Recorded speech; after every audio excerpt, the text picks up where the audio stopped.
Welcome to the Mulcahy Law Firm podcast. For over 25 years, Mulcahy Law Firm has helped planned communities and condominium associations throughout the state of Arizona.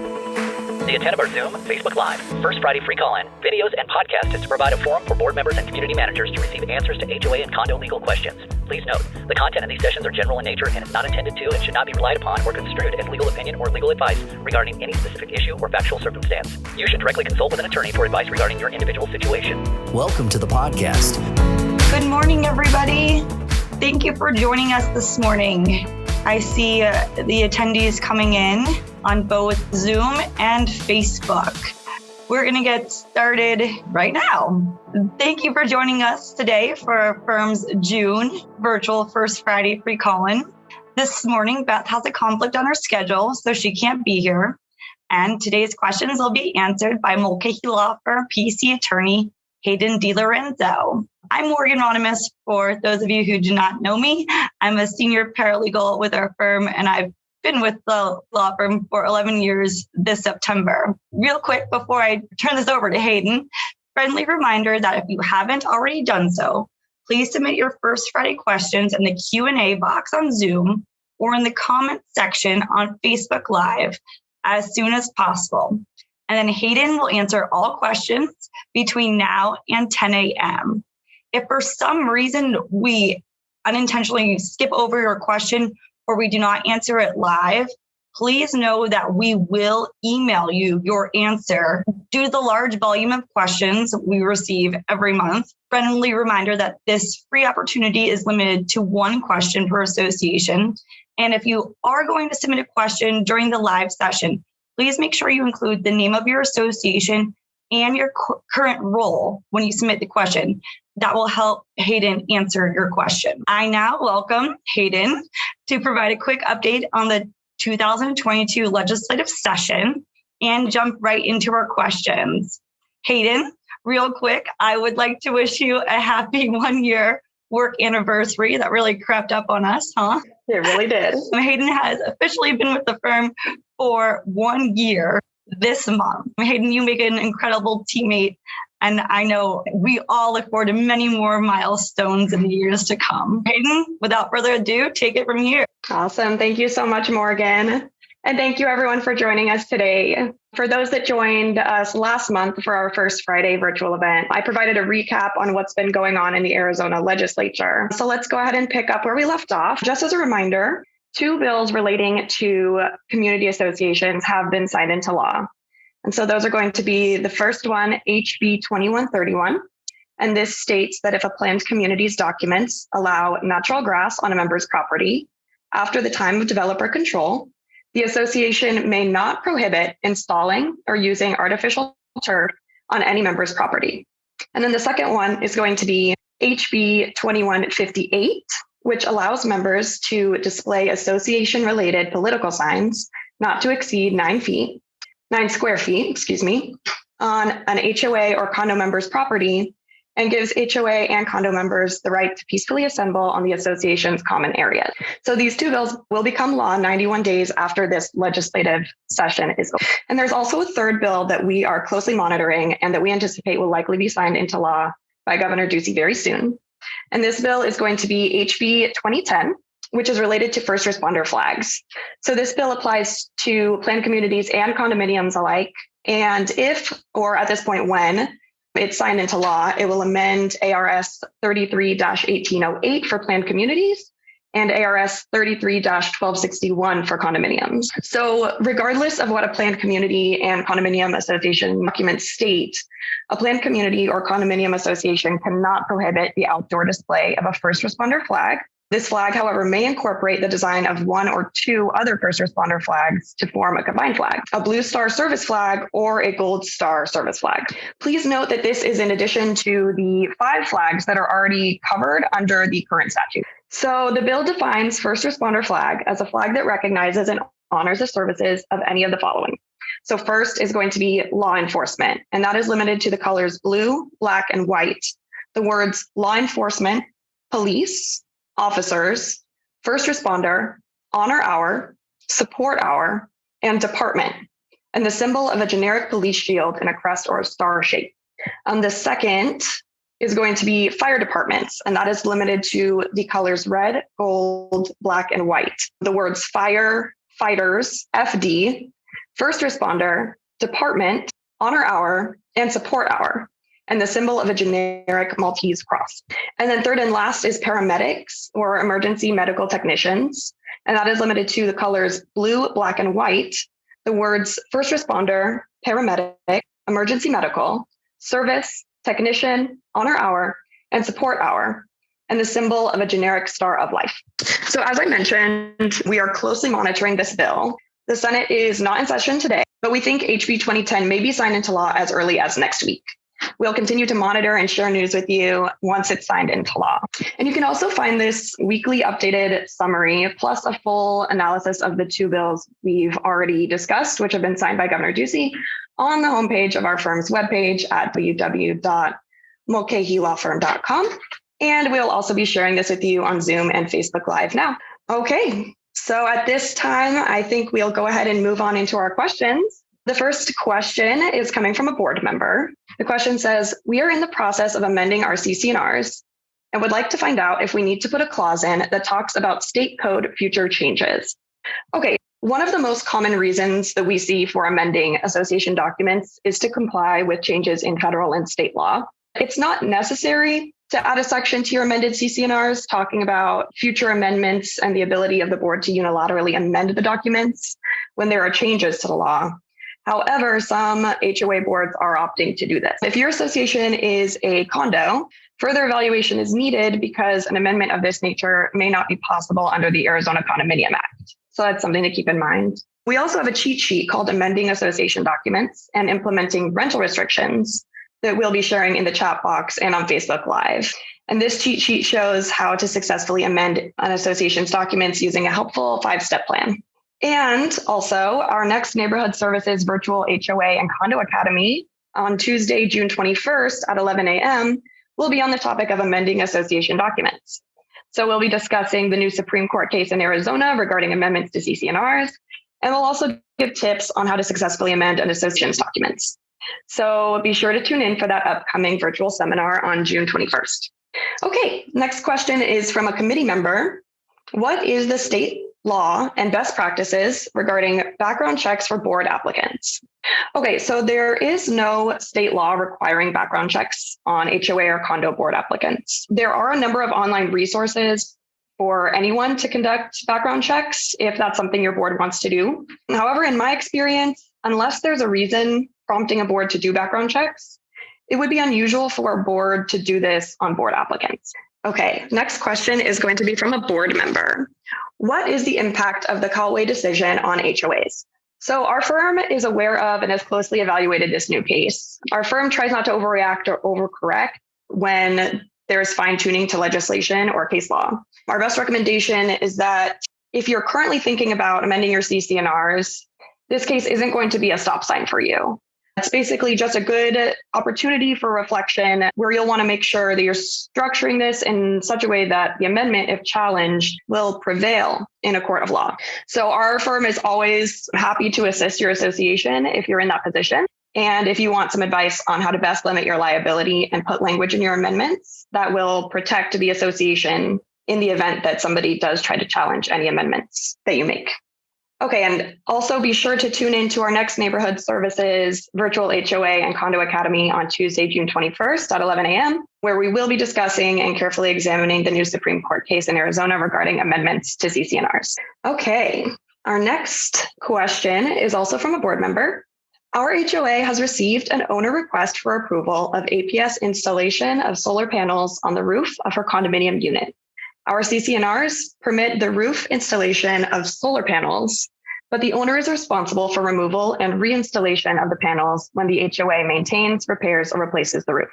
The owner has signed a contract with APS as the homeowner, but she does not own the roof. She owns a fraction of the roof. She does not control the roof, so she would not be able to fulfill some of the APS contract requirements.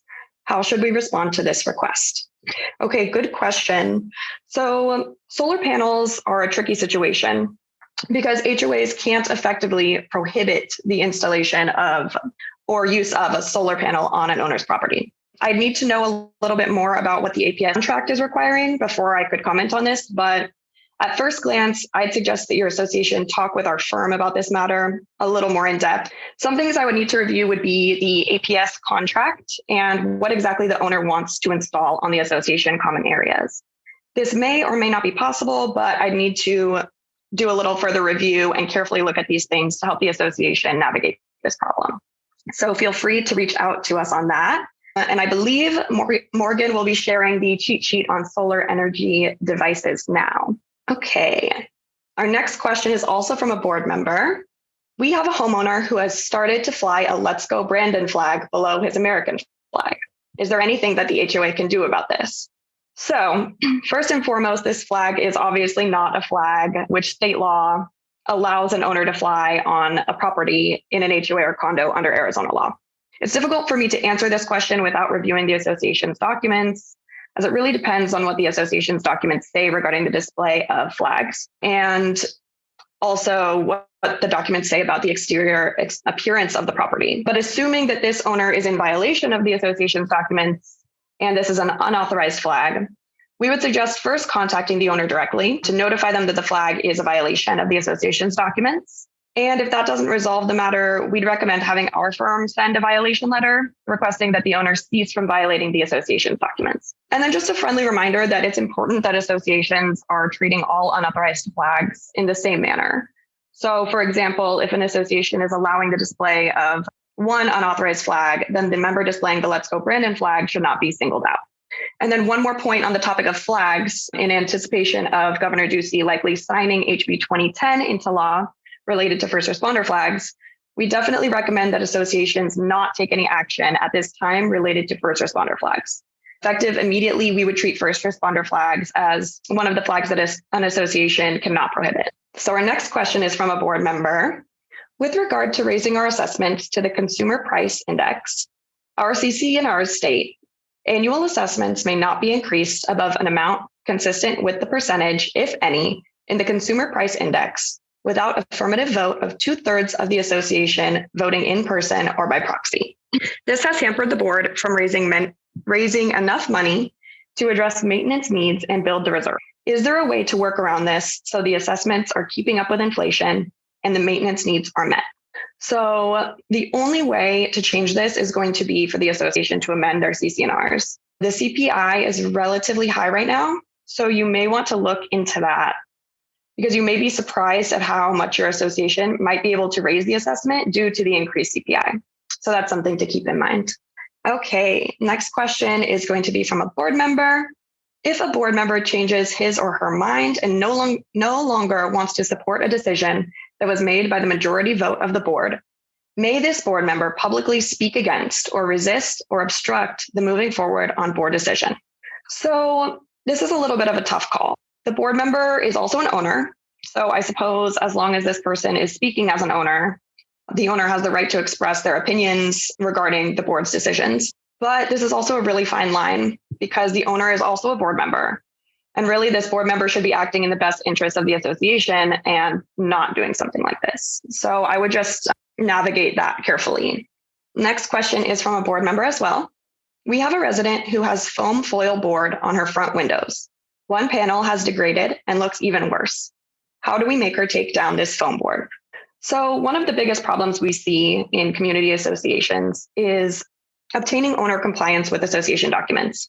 If the association has already sent notice to this owner and the owner has not corrected the matter, we suggest the matter be turned over to the association's attorney to send a violation letter.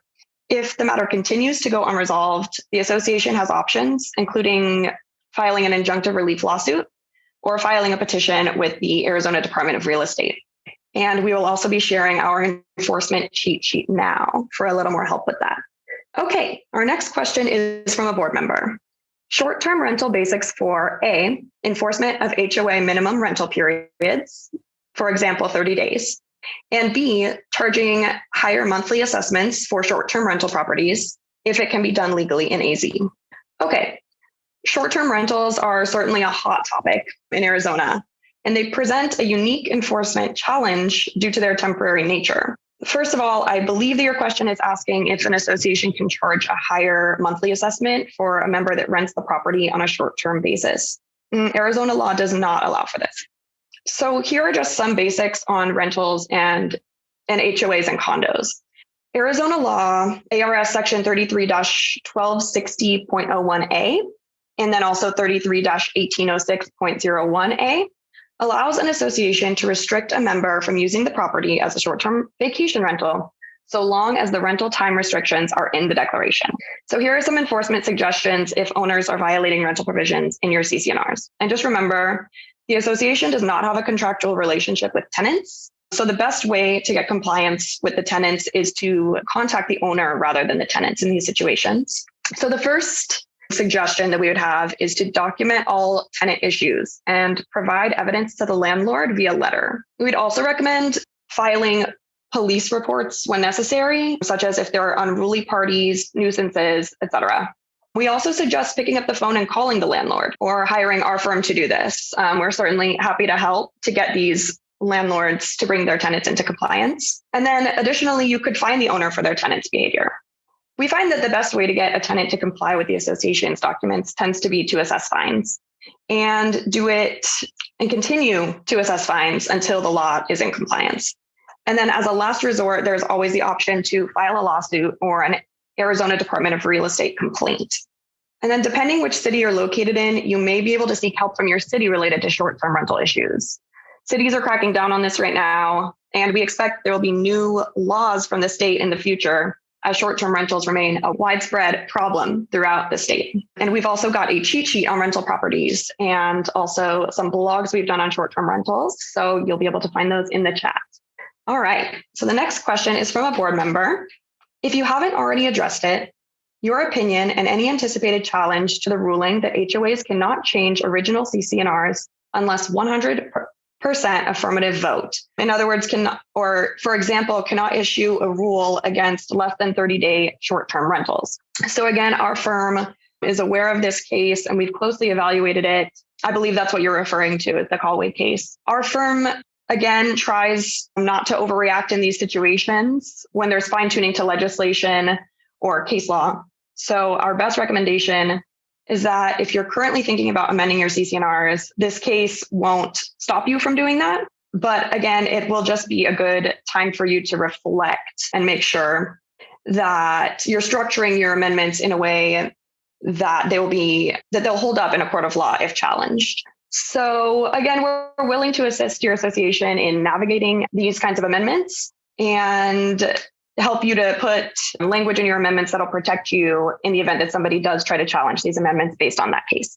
And also be sure to tune into our Neighborhood Services Virtual HOA Academy on Tuesday, June 21st, where we'll be discussing this case more in depth. Okay, so the next question is from a board member as well. Can an individual require the enforcement of a CC&R if the majority of the association does not want to make the investment? For example, the requirement of 4 trees on each property. So I would have to see your CC&Rs to weigh in on this one. If your CC&Rs allow this, then yes, but most CC&Rs don't allow this and only allow the board to enforce CC&Rs against an owner. Okay, next question is from a board member. Who should be signing contracts with the association? The president of the board or the board's agent, the management company? So in our opinion, it's best to have the president sign a contract and then to have the board approve and support this contract. So probably best to have the president sign. Okay, our next question is going to be from a community manager. I'm interested in legal ramifications surrounding short-term rental homes. This is definitely a hot topic. We could probably go on for an hour about the short-term rental issue. We urge you to check out some of our previous seminars that we've got on our website, where Beth has discussed this issue at great length. And again, these can all be found on our website, so please check those out. We also have tons of free resources available on our firm's website that address the topic of short-term rentals, including legal ramifications and options. So Morgan will go ahead and share our cheat sheets in the chat. These cheat sheets are going to be how to effectively work with rental properties, enforcement of governing documents, and amending association documents and implementing rental restrictions. So those help give you a better idea about these short-term rental issues. Okay, next question is from a board member. If a property is half in our association boundary and half in another association, is the entire property subject to our HOA rules, or only the one half of the property that is within our HOA boundary? For instance, we have a property owner whose home is on a lot that is split right down the middle between our association and another. On our half, it is only his yard. The other half in the other HOA is the actual house. Can we find him in violation on his house, which is on the other HOA property, or only for a violation pertaining to the lot, which is in our association? Yikes. This sounds like an unusual situation. So your association can only enforce CC&Rs on the lot that is on your association side of the property. Yes, you're going to want to enforce those CC&Rs, but only with regard to the side that's on the association's property. Okay, next question is from a board member. Our condo community just had a new reserve study done. The reserve analysis report recommended raising assessments about 30% over our current rates to increase funds of our reserve account. I personally wouldn't vote for an increase that high in a single year. I'd like to know if you had a thought on a long-term plan for funding reserve accounts. Normally, when we do raise assessments, it is $5 or $10 per unit or per year. This year especially, we are trying to find a balance between members' financial resources as well as the financial needs of an older condo community. So there are a number of ways to fund a reserve. You could do this by special assessment. You can do this by increasing the regular assessment by an amount and then funding the reserve by putting away money each month into the reserve. You can do this via a disclosure fee, a transfer fee, or a capital improvement fee. So there are lots of options. We recommend that you contact our office, as our firm has helped a number of different associations in navigating this difficult problem. And we've also got a cheat sheet on this issue, which will be shared in the chat. It's share reserves cheat sheet and transfer fee disclosure fee cheat sheet. So the next question is going to be from a board member. Explain the difference between CC&Rs and bylaws. So the declaration of covenants, conditions, and restrictions, that's going to be CC&Rs. The CC&Rs are the enabling document that creates the covenants and restrictions that run with the land and are binding on all current and successive owners within the association. This document is recorded with the county recorder's office before an owner purchases a lot or a unit in a community association. And then by contrast, the bylaws are an internal document for the internal government and operation of the association. So the bylaws typically define composition, elections, and appointment of board of directors, and how-tos of running the association and the specifics. For more information on that and more definitions, please review our cheat sheet titled, What is a Community Association? And that will be in the chat now. Okay, next question is from a board member. The association has the right to form one or more subsidiary associations for any purpose deemed appropriate by the board. Currently, the board wants to create a sub-association for the townhomes, I believe it's THs, to manage the townhome's exterior maintenance, as the townhome owners pay an additional $158 per month to cover these expenses. The board doesn't want the responsibility of all this deferred maintenance and wants to throw this back to the townhomes to fix the problem the board created. Is this a good idea given this scenario? So this is a bit of a complex question, actually outside of the scope of this First Friday event. So I'm unable to answer this question with the limited information provided, and I would just probably need to review the association's documents to give a better explanation and opinion on this. But at first glance, this doesn't seem like something that we would be in favor of doing. Okay, next question is from a board member. How does an HOA research delinquent owners' credit history, status of first deed of trust, and financial condition prior to instituting legal action? So when a file is turned over to our firm for collection action, we will perform a full evaluation to determine the overall collectability of an owner. So this will include research with the county recorder's office to locate any outstanding deeds of trust and any other liens or encumbrances or judgments related to the owner and the property. It will also include confirming whether we conduct research to confirm whether this is a trustee sale. And then we conduct research with the county treasurer's office regarding the status of taxes. We'll run a search on the court's dockets, and this includes justice courts or superior courts. And that will be to determine if there are any pending or previous lawsuits against the owner. And then we also run a search with the bankruptcy court to confirm whether the owners have ever filed a bankruptcy or confirm that they are not currently under bankruptcy protection. And we also will perform a social media search just to get a little bit more information on these owners. So we will also be sharing a cheat sheet in the chat on secrets to effective collection. Okay, our next question is from a board member. How can we enforce having a homeowner paint their home? Letters have been sent and fines imposed. They have not responded to either. The paint and stucco have become quite degraded. Okay, so in light of recent supply chain issues, our firm has seen an uptick in painting violations as of late. We've also been told and confirmed via our own research that there's a major back order on paint. So this is just something that associations should be keeping in mind, something you should be aware of and sympathetic to. However, if the association has given the owner ample time to bring the lot into compliance and notice an opportunity to be heard, it's likely time to turn this violation over to the association's attorney for legal action. So if this was turned over to our firm, we would start by sending a formal violation letter to the owner and fining the owner for the violation. And if the owner at that point didn't bring the lot into compliance, our firm would provide the association with litigation options, which would include, as we've discussed previously, filing a lawsuit in superior court, seeking a court order requiring the owner to cease from violating the association's documents and requiring that they paint the lot. And it would also seek a monetary judgment for the fines and attorney's fees incurred in enforcing the association's documents.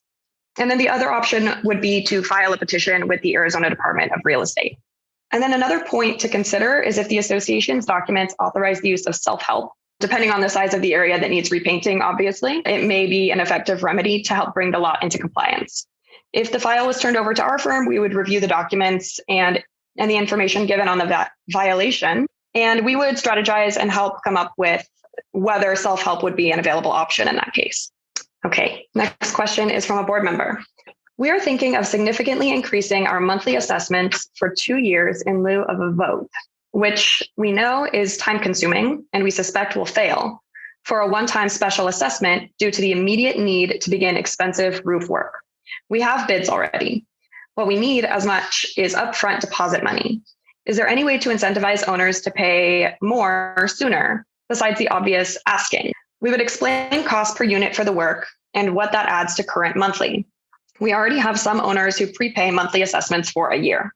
Okay, so the board can certainly explain the immediate need for capital and ask for owners to prepay their assessments, something that the board can do. By incentivize, I'm not sure what the question is referring to, possibly a discount on assessments if they prepay or something along those lines. If that's the case, we do not recommend that. Even if the association is able to have owners prepay their assessments, I would be concerned that spending those funds on roof repairs would end up leaving the association low on funds later in the year. So even though the board member in this question noted that they don't think a special assessment would be approved, I would encourage them to look into it more closely and also see if the governing documents allow the association to borrow funds for this purpose.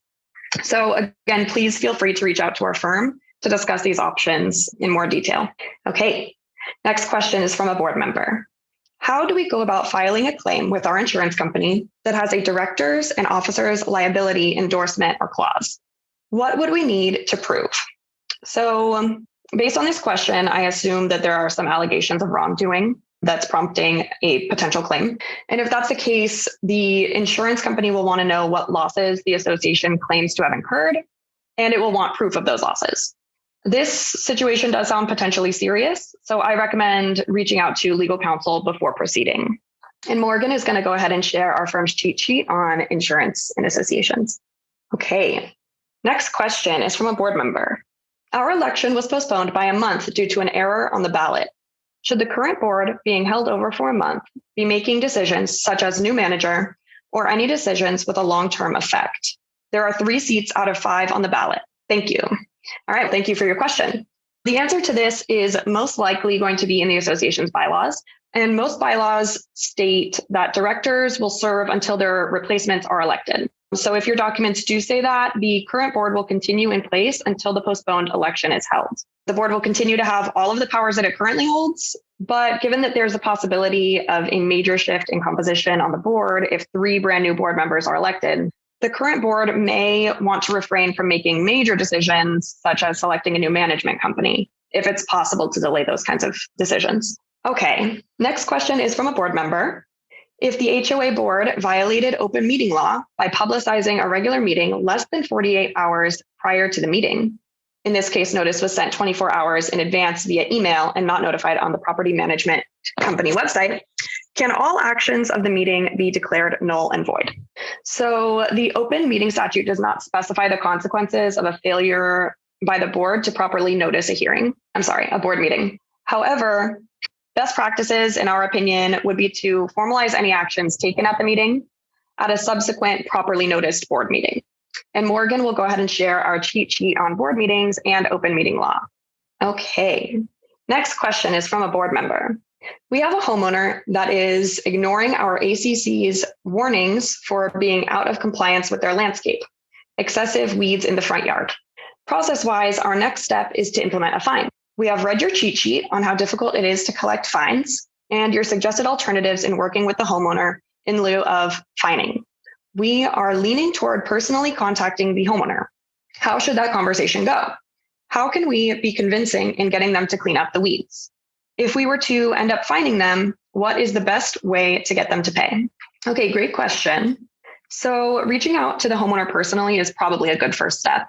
I'd suggest asking questions to try to figure out what's keeping the owner from cleaning up his lot. For example, are there physical limitations hindering the owners? And just questions along those lines to get a little bit more information.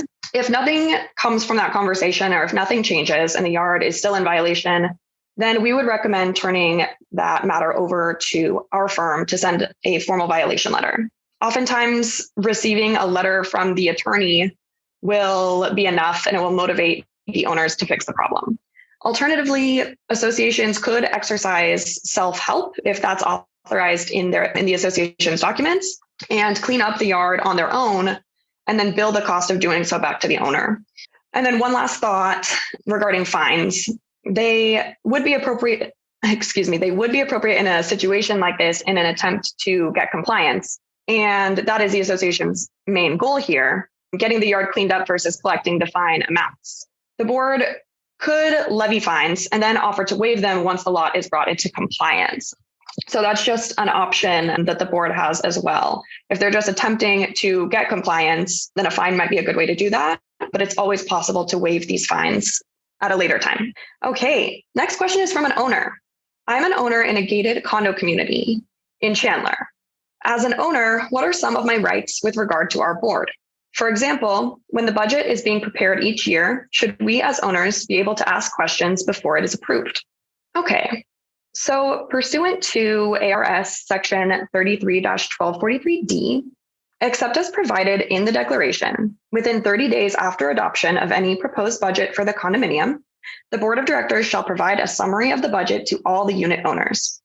Unless the board of directors is expressly authorized in the declaration to adopt and amend budgets from time to time, any budget or amendment shall be ratified by the unit owners in accordance with the procedures set forth in this subsection. If ratification is required, the board of directors shall set a date for a meeting of the unit owners to consider ratification of the budget not fewer than 14 nor more than 30 days after mailing of the summary. Unless at that meeting, a majority of all the unit owners or any larger vote specified in the declaration rejects, the budget is ratified, whether or not a quorum is present. If the proposed budget is rejected, the periodic budget, last ratified by the unit owners, shall be continued until such time as the unit owners ratify a subsequent budget proposed by the board of directors. So as such, the rights of the membership with regard to the budget is going to be dependent on the provisions in the governing documents. So we suggest that you look there.